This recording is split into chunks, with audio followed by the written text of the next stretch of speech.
everyone. This next exercise we're going to do is another Eldoa stretch. It is for the upper part of the lumbar spine or the low back, anywhere from like L2 to L3. So what we're going to be doing is sitting down for this one. So we're going to be right up against the wall,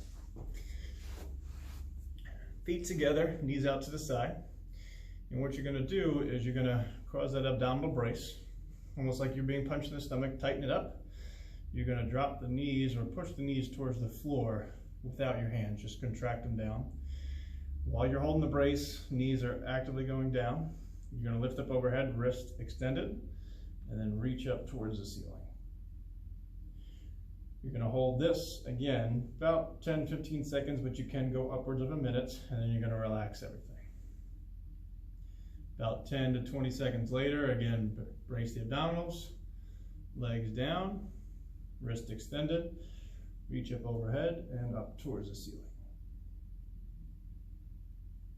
Perfect. You're going to repeat this about 3 to 5 times, and you're not going to overdo this. You can do this multiple times throughout the day, 3, 4, 5 times, especially if you have active low back pain. This wants to be at least twice a day for about 4 or 5 days a week. All right, give it a shot. If you have any questions, feel free to let us know.